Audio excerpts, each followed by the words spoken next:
Hi കൂട്ടുകാരെ, ഇന്ന് ഞാനിവിടെ ഒരു ബീഫ് വരട്ടാണ് ഉണ്ടാക്കാൻ പോകുന്നത്. ഇതിനായിട്ട് ഒരു 1.5 കിലോ ബീഫ് ഒരു കുക്കറിലേക്ക് ഇട്ട് കൊടുത്തിട്ട് ഇതിലേക്ക് മഞ്ഞൾപ്പൊടി, മുളക് പൊടി, മല്ലിപ്പൊടി എന്നിവ ഇട്ട് കൈകൊണ്ട് നല്ലോണം തിരുമ്പി യോജിപ്പിക്കുന്നുണ്ട്. ആവശ്യത്തിന് ഉപ്പും ഇട്ട് കൊടുത്തിട്ടുണ്ട് കേട്ടോ. ഇനി കുറച്ച് വെള്ളം, അധികമൊന്നും വെള്ളം ഒഴിക്കണ്ട, കുറച്ച് വെള്ളം ഒഴിച്ചിട്ട് കുക്കറിൻ്റെ മൂടി ഒന്ന് അടച്ചു കൊടുത്ത് ഗ്യാസ് അടുപ്പ് കത്തിച്ച് അതിലേക്ക് വെച്ച് കൊടുക്കാം. അപ്പോൾ അതാ ഗ്യാസ് അടുപ്പൊക്കെ കത്തിച്ചിട്ടുണ്ട്.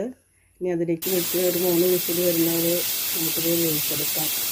ഇത് ഉരുളിയിലിട്ട് വരട്ടി എടുക്കേണ്ടതാണ്. അപ്പോൾ അധികം വിസിലൊന്നും വേണ്ട, 3 വിസിൽ വന്നാൽ അപ്പോൾ തന്നെ ഫ്ലെയിം ഓഫാക്കി കൊടുക്കണം കേട്ടോ. ഇനി ഇതാ ഉരുളി അടുപ്പത്ത് വെച്ച് അതിലേക്ക് ഇഞ്ചി, പച്ചമുളക്, വെളുത്തുള്ളി എന്നിവ ചതച്ചിട്ട് ഇട്ട് കൊടുക്കുന്നുണ്ട്. അതെല്ലാം ഇട്ട് കൊടുത്തിട്ട് ഇളക്കി കൊടുക്കുക. അതൊന്ന് വഴന്ന് വന്ന് നല്ലോണം ചെയ്യാവുന്ന വരെ ഇറക്കി ഒഴിച്ചതിന് ശേഷം നമുക്ക് ഇതിലേക്ക് ബീഫ് ഇട്ട് കൊടുക്കാം. അപ്പോൾ ആ ബീഫിൽ വെള്ളം ഉണ്ടെങ്കിൽ നമുക്ക് ആദ്യം ഇതിലേക്ക് ഒഴിച്ച് കൊടുക്കണം കേട്ടോ.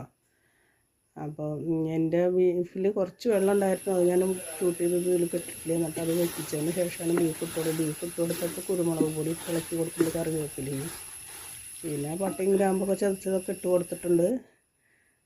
അപ്പോൾ ഈ വീഡിയോ ഇഷ്ടപ്പെട്ടാൽ ലൈക്ക് ചെയ്യുക, ഷെയർ ചെയ്യുക, കമൻറ്റ് ചെയ്യുക കേട്ടോ.